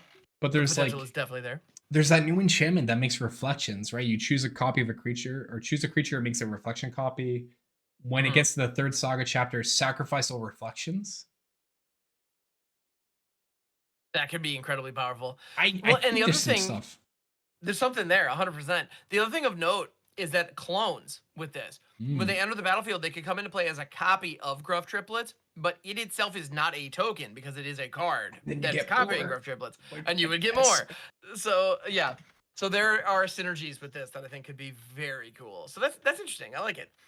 Yeah, it's a shame the Reflection of Kiki Jiki isn't legal and standard anymore. Yeah, oh shucks, wouldn't that be? If only, because yeah. Oh no, I have to sacrifice this Gruff Triplets at the end of my turn. Whatever will I do? How dare? Oh no. No. Yeah, very cool. But yeah, yeah. I'm realizing there's one that we haven't touched on yet that I would be remiss if I didn't mention. I want to make sure I get the name right, because it is a thing of beauty, and it makes me very happy, and it makes me feel less bad about trading away all those Deader Nils all those years ago. Virtue of Persistence. So this is one of the virtues. It's one of the adventure. That's the black one, right? Yeah, it is. So it is an enchantment that has an adventure on it called Lochthwain Scorn. This is a sorcery for 1 and a black. Target creature gets -3/-3 until end of turn. You gain 2 life. Okay. That's kind of whatever. It's removal. It can nice a thing. Sure. It's a sorcery, which really is a bummer. Like, you really want that to be an instant, but that's kind of whatever. That's tacked on to the fun part. The enchantment is 5 black. At the beginning of your upkeep, put target creature card from a graveyard onto the battlefield under your control. There it is. Mine now. Boom. I love it. Portal to Phyrexia, but 2 mana cheaper. I love it. Pretty much, yeah. I love it. Yeah. It's really that simple. It is similar. Yeah, it's the Portal to Phyrexia effect. But yeah, it's 2 mana cheaper. Well, it's funny that you mentioned that, actually, because once you factor in the adventure, it is exactly 9 mana. But the adventure just removes one thing. It just kills one thing. But the reason that I think this card actually could see some play is, especially in like Commander or like Historic Brawl or some of these kind of more loose formats, paying 7 mana for an enchantment that just sits there until your upkeep is generally a bad idea, right? Like, not getting board presence immediately Yeah, usually, oftentimes isn't good enough. But if it's a format where you're likely to get another turn pretty consistently, you can do some cool things with it. Or if you can reanimate it with another effect, like a repair and recharge or something of, with the Invoke Justice. The fact that there's removal, there's a 2-mana removal spell tacked onto it, means that the deck building cost of this is very minimal. Because a 2-mana removal that can take out an X3 is decent. Like, it's not amazing. Would I prefer to have a Go for the Throat over Lockthwain Scorn? Yeah, absolutely. Of course I would. But Lockthwain Scorn can get the same job done in a pinch. And so running 2 of these in a deck that might have some ways to pull, enchantments out of the graveyard, or or in a deck that could ramp consistently, I think could be really interesting and could be a ton of fun. So I like that card very much. It looks like it's pre-selling for around $20, and I think that is silly. I think that'll be a $3 card by the after people are opening their packs. But anyway, I'm excited. I think that one is very, very cool. I actually think it might be 10 to 15. Yeah. Because when you're talking about how that slots in, 2-mana removal on usually it's probably going to remove at least one thing, not everything, but one thing. Yeah. And then 7 mana brings something back. Fits very nicely into a control shell as a 1 to 2 of a card on the top end, because you can just 2 mana it. You don't have to pay the 7. And now you're looking at a 2 mana card that you've got in exile that you can just recast later and bring back other cards from your opponent's graveyard, which in a mid-range meta means you're stealing Sheholdreds and other effects. I could see I could see Control loving it. I definitely could. Cool. Yeah, no, you're not wrong. Well, and that actually, the general way that Virtual Persistence operates is very similar to another card that I absolutely fell in love with when I first saw it, and it was Bramble Familiar. I don't know if you've seen this one. Yeah. It's similar. It's a 2-mana utility card. It's a raccoon. It's an elemental raccoon. So cute. It's adorable. It does something very similar, where there's a 7-mana mode that you want to get too late in the game, but there's a 2-mana mode that's perfectly fine in the early game to give you some utility. It is an elemental raccoon, 2/2 for 1 and a green, with tap, add a green, or pay a generic and a green, tap, discard a card, return Bramble Familiar to its owner's hand. The reason that's relevant is because it has an adventure, and that adventure is called Fetch Quest for 5 green. I love the self-aware gamer, naming there. So Fetch Quest, 5 green, mill 7 cards, then put a creature, enchantment, or land card from among the milled cards onto the battlefield. I adore that. Well, right there, that effect can grab a number of different permanent types. And this could be in a deck that is running Virtue of Persistence. Yep. Maybe with the goal being to use it as removal without, even if you don't plan on casting it for 7 ever. The reason that this is great is because you could find Virtue of Persistence on the mill, even if you don't have anything else. And then all of a sudden you have that Portal to Phyrexia mode sitting on the battlefield for your next upkeep. You're like, that is the fail case. Seems pretty decent to me. I mean, obviously the fail case, you mill 7 lands, but that's, I mean, I wouldn't want to draw those 7 lands at that point in the game anyways. Exactly. Get them gone. But yeah. So in general, I feel like they've done a really good job of leveraging the flexibility of adventures into really cool stuff. Yeah.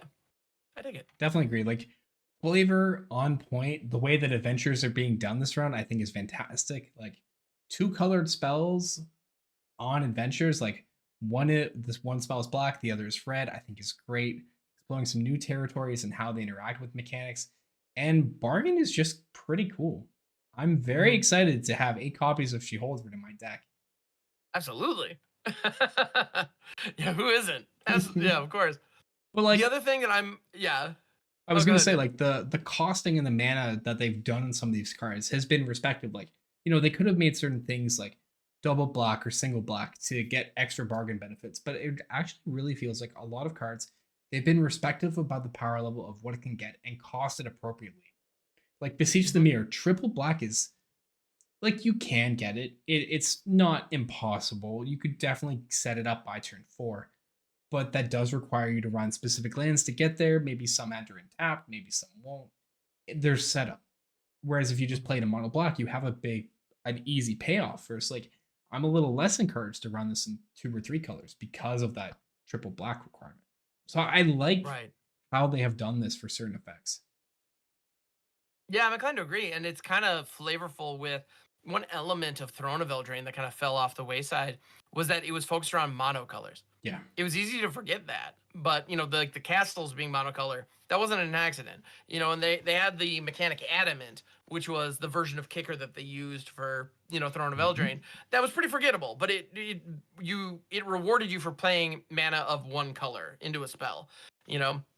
So it'd be a large generic cost, but if the majority of it, or if 3 of it was used with a certain color, you'd get an extra effect, you know, or it would be a little bit bigger. So it was a neat idea in theory, but it definitely lent itself to a monocolor focus.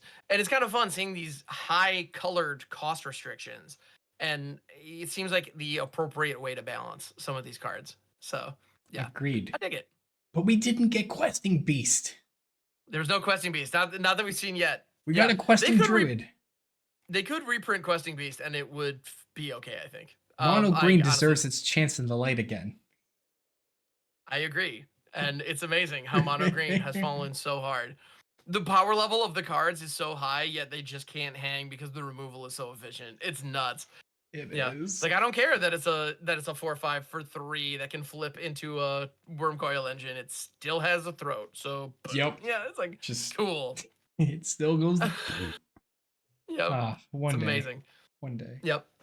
The other thing though, that the one card that got spoiled today, which as of this recording, that I am very, very excited about for one very simple reason, and it has nothing to do with the merits of the card itself. I am glad that there is now an entry in the Magic the Gathering database of the 20,000 some odd cards that have been printed that is now called Asinine Antics. I am so glad that card exists. I saw that name today. Of all the card names, and I'm for it. I'm completely for it. Oh, yeah. But of all the card names.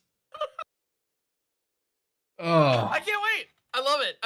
I cannot tell you how many times I'm going to play Pithing Needle or activate Stone Brain and name Asinine Antics just because I can.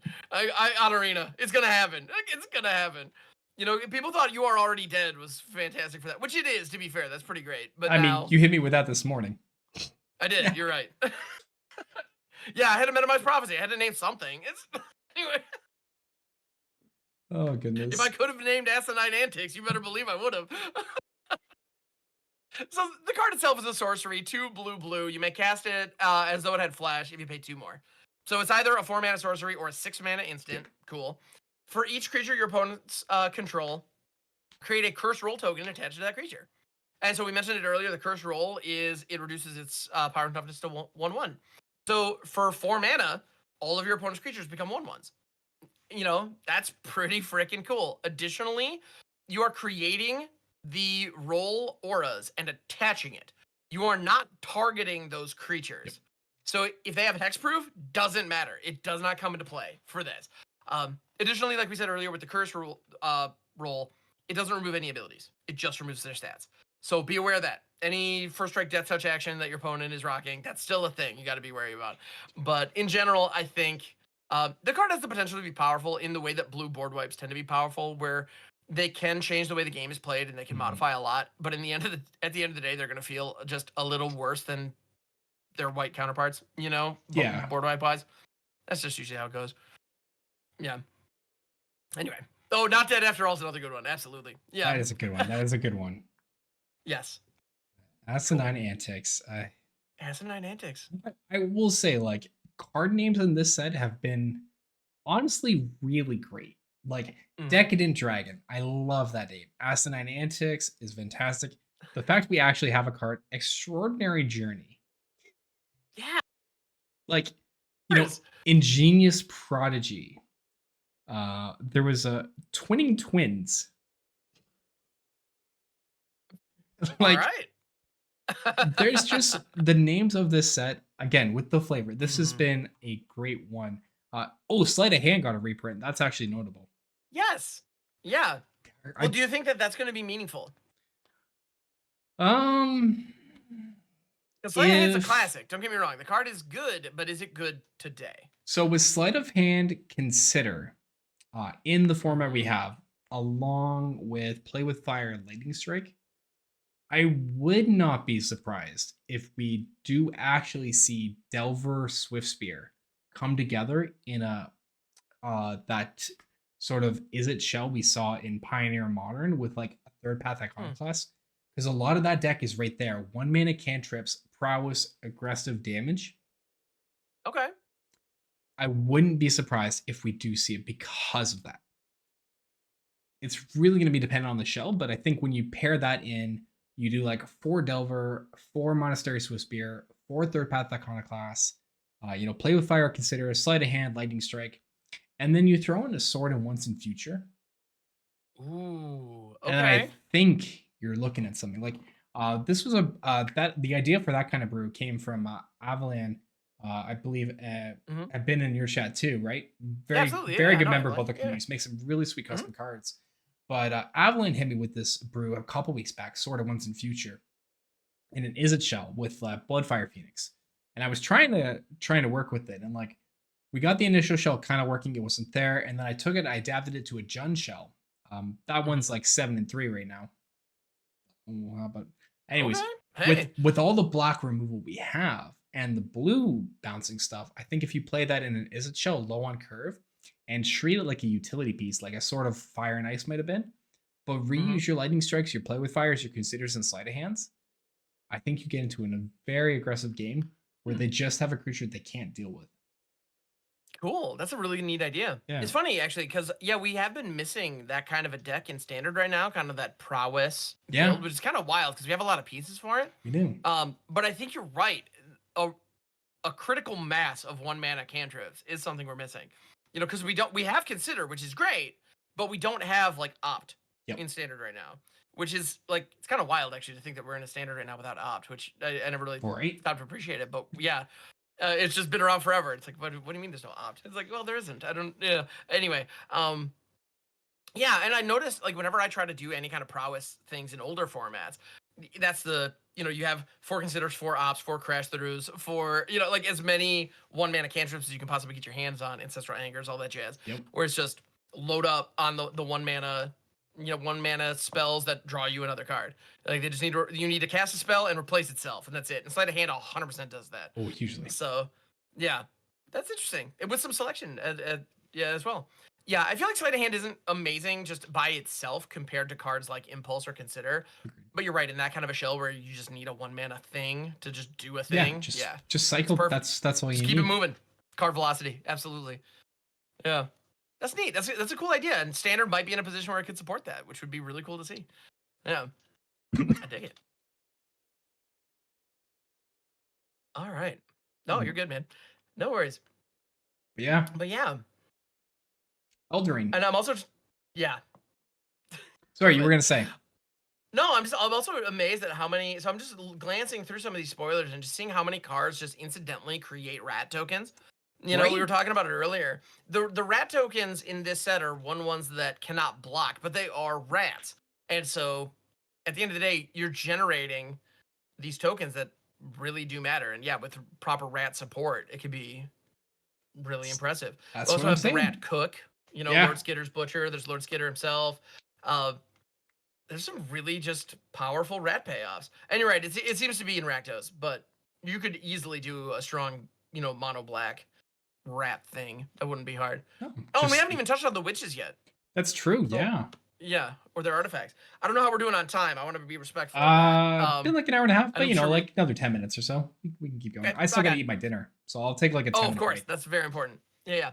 But so the witches are all very interesting. They have some cool mechanical identities. There are 3 of them in the set. We have Agatha the Vile Cauldron, who is the Gruul. Oh yeah. Yeah, she looks good. Then we have Hilda of the Ice Crown, and then Ariette of the Charmed Apple. So they all have kind of an artifact that they associate with. And they all have a very clear mechanical identity. With Agatha possibly being the one that I've seen the most kind of chatter around. That's the one that people seem to really be locked onto. She's a 1/1 for red-green. Activated abilities of creatures you control cost X less to activate, where X is her power. Each effect can't reduce, or this effect can't reduce the mana of that cost to less than 1 mana. And she also has an activated ability for 4 red-green. Other creatures you control get +1/+1 and gain trample and haste until end of turn. Yeah. So at the very least, unless her toughness gets reduced, that only costs 5. Yep. Which is kind of nice because she reduces the cost of her own effect, which is kind of neat. And so obviously, if you can buff her power with counters or equipment or whatever, all of a sudden your activated abilities become very, very cheap. And so the first thing that I saw here was Catilda, the Midnight Hunt Catilda, Ooh, yeah. the Celestia one, because she has an ability that gives all your humans the ability to tap for mana. So the amount of mana that you have all of a sudden increases dramatically. And she has an activated ability where you pay 6 and tap her, and you put a +1/+1 counter on every creature you control, which buffs Agatha's power, which makes that cost less. That's true. For future turns. So that's a human shell. And if Yeah. you stick with if you breach into Naya humans a little bit, you have the Hopeful Initiate for training, +1 every time it grows. You can do then Shattered Ozolith to up the +1/+1 counters that things are getting. We could potentially play in Botanical Brawler to increase the +1/+1 on there and other creatures. And then you can run Baird, Aggravated, the 2-mana Baird, because you have creature with modified power and make it a 1/1. Yep, so you're just making tokens every turn. And then you also have cards like Hamlet Vanguard, which could come in just be massive very, very quickly. Yeah, so I think a Naya humans deck with that, because notably, these witches are humans. You know, Agatha's type is human warlock. So fits perfectly. Okay. Yeah, seems pretty good. Then the other ones that we've got Hilda of the Icy Crown, who is a 3/4 for 2 white blue. Whenever you tap an untapped creature an opponent controls, you may pay 1. When you do, you choose one. You create a 4/4 white and blue elemental creature token. You put a +1/+1 counter on each creature you control. That effect again. It's pretty good. Scry 2 and then draw a card. When Preordain is the floor on your card, I think you got a pretty good effect going. Yeah. So yeah. Yeah, honestly, I think the fact that this can just generate 4/4 tokens at a whim every time you do the thing is really, really good. It really comes down to a question of how quickly and how consistently can you do the thing. Like, and that thing is tapping your opponent's creatures. That kind of makes stun counters interesting, because we saw that mechanic, but we haven't really explored it. But maybe Hilda stun counter control could be a thing. Yep. Maybe. Yeah, this is going to be Frostlinks.deck is kind of the idea. Keep your opponent's stuff locked down. In Commander, you also have options like Icy Manipulator, which can be really, really powerful. Kiorabeth the Sea God has an effect on Chapter 2 that is very similar to the card Sleep. Oh, by the way, there's also Sleep. That is just fantastic also for this. True. Yeah. And then you also have, in white, you have a lot of the like decoy style effects, the master decoys or whatever, that can tap creatures just by tapping, paying some amount of mana and tapping themselves, which normally aren't great cards because you're giving up mana advantage for a little bit of tempo, and that often isn't worth it. But when you can pay an additional 1 and all of a sudden start rocking out 4/4s or buff your team, all of a sudden that's a value. So I feel like that deck, if you're doing counter, or if you're doing kind of twiddle control, you can do some very powerful stuff. Notably, in order to get the trigger, you have to be tapping an untapped creature. Okay, so it has to be untapped. Okay. It has to be untapped at first. So if it's already stunned down, you can't tap it with another effect and get this. Unless you yourself also untap it. Although that would only remove the stun counter, so never mind. It's not that. Yeah, you don't really want to do that. Yeah, you don't really want to do that. So the other thing that's important to note about that though is don't target your opponent's mana dorks with it. Because if you have an Icy Manipulator, I'm like, haha, I tap your Llanowar Elves. You in response can simply tap your Llanowar Elves for mana. And then Hilda does not see that because it's tapping a tapped creature. And therefore the trigger is fizzled. The creature's tapped, but I wanted to do the thing. I wanted the trigger. That's why I did that. So be very careful about that. It's easy to disrupt this in a pretty meaningful way. Obviously, also if you like sacrifice the creature, bounce it, that kind of thing would get in the way as well. But note, it's whenever you tap an untap creature. It does not say 1 or more. And so if you have 5 creatures, and I have a ton of mana available in this scenario, if I cast Sleep on your board, all 5 of your creatures are tapped. Hilda will then trigger 5 separate times. If I have enough mana to pump into that, I get all of them, and I get to pick a different mode for each of them. That's pretty good. Like, that could get nutty if you can set that up. So I feel like Hilda of the Icy Crown has the potential to be a very strong commander against creature-heavy decks. If your opponent is not playing a creature-heavy deck, Hilda's a bad choice. Like, it just doesn't quite work. I don't know that there are any control decks that are going to be carrying around tap effects to make Hilda like a sideboard option. Like I can't imagine that's going to be a thing. I can't see it. But it's definitely a fun like build around idea in casual formats like Commander or Historic Brawl. Like I think that'll be fun to experiment with. But that's where it belongs. I don't think that's going to see any competitive play. Yeah. You know, it reminds me though. There's one card we've both not mentioned that I think really takes the cake for this entire set. Oh. It was spoiled a couple days ago, and it's only an uncommon. But I think this just wins the award for everything. Tough Cookie. It's one colorless and one green. It's a 2/2. It's a food golem. Enters the battlefield, make a food token. For 2 colorless and a green, target non-creature artifact you control becomes a 4/4 artifact creature token until end of turn. And then you can pay 2, tap, and sacrifice Tough Cookie and gain 3 life. Let's go. That is a Tough Cookie. That is a tough cookie. That animating artifact effect, I think, is very relevant in the situation of like Oni Cult Anvil-esque decks with like Teething Wormlet and pushing an aggressive damage, right? You can animate your blood tokens. As 4/4s, that's no joke. Yeah. Well, so all of a sudden, I mean, we were talking about it earlier with Sir Ginger. I mean, could a Jund like artifact sack food deck be a thing? I think so. Jund food was a thing before, right? Like totally. With Corvold and whatnot, absolutely. So yeah, and like Braids is still in standard. You can sacrifice those artifacts to drain the opponent. I think we're looking at the resurgence of Jund food in a slightly different twist. Also, I'm here for it. Also, just the fact that like every food creature has the mechanic to sacrifice it to gain life. Yes, that's consistent across the board. Yeah, except Sir Ginger's is actually slightly better because you gain life equal to their power. So, but at the end of the day, you can always eat your food. That is always an option. I love it. Yeah. But yeah, Wilds of Eldraine. I'm excited. I'm very excited. Yes, I'm very excited as well. So we are still seeing more and more spoilers kind of trickling in, and I believe we will for the next couple of days. So we're going to keep an eye out for that. We advise that you do the same. On the 31st is going to be the early access streamer event, which I know I am definitely going to be clearing my calendar and making sure that I can make that happen. And I know you will be as well. So hopefully we get to see some of these brews in action. Oh, yeah. Tune in. Twitch.tv/Astralsflame or Twitch.tv/Hamhocks42. There's a decent chance. Hamhocks in the morning, Astrals in the night. We got you covered day and night, AM to PM. We got you covered day and night, 100%. No matter where you want to go. I feel like that has to be our new slogan, right? Day or night, we got you covered. Yeah. Exactly. Honestly, like if at any point, especially during the work week, like Monday through Friday, if you hop online and Astrals isn't online, come check. Like go check my channel. I probably am. Yeah. Like we do kind of cover the day really nicely. I like that. But yeah, good stuff. But yeah, so thank you everybody. Thank you, dear viewers, dear listeners, for hanging out with us for this edition of the Landlords podcast.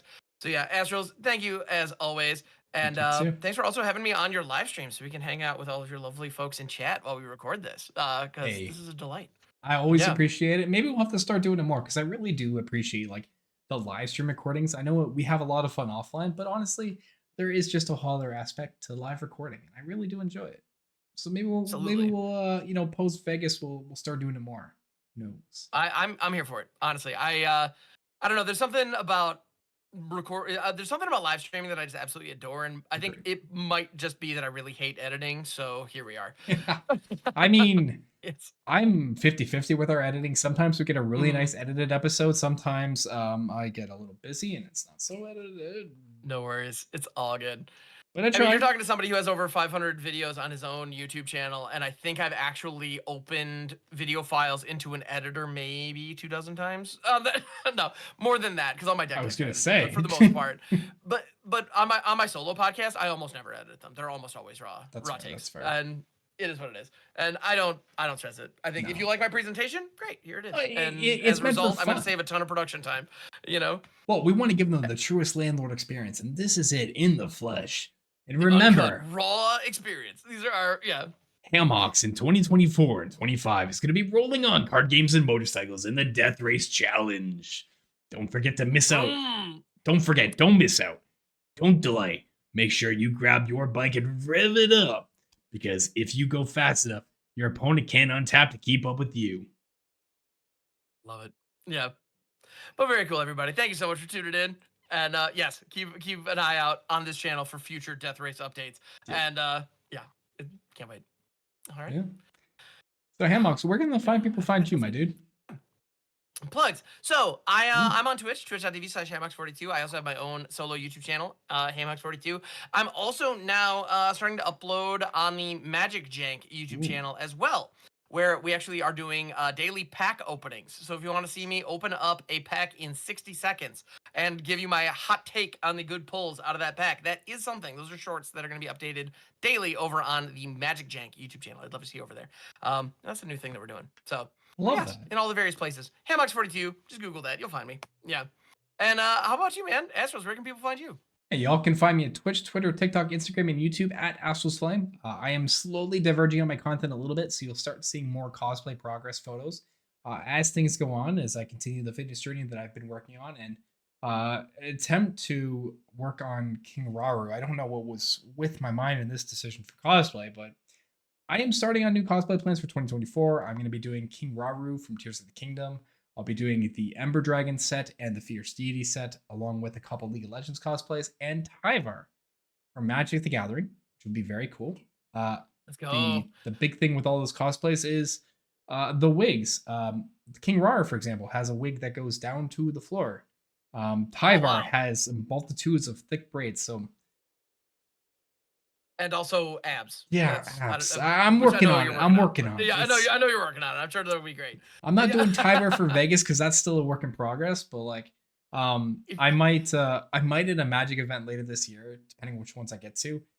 I'm gonna try to get Tyvar's wig, and I'm gonna get a personalized robe of Tyvar with a picture of him holding Tybalt's head on the back, and like a little nameplate abreast it here, and just throw it around as Tyvar in the bathrobe. That's amazing. I dig it. Just for the boastfulness. Honestly, if I were to ever do Tyvar, I would have to do one of those like novelty like Halloween costume shirts with the big poofy muscles that are really just pillows. That's how I would do it. That'd be so good. Oh my god. But yeah. Fun stuff. Yeah. Listeners, thank you for listening in. This has been an absolute blast. It's always good to have you here for our listings. Don't forget to drop us a follow on all social media platforms, Landlords at YouTube.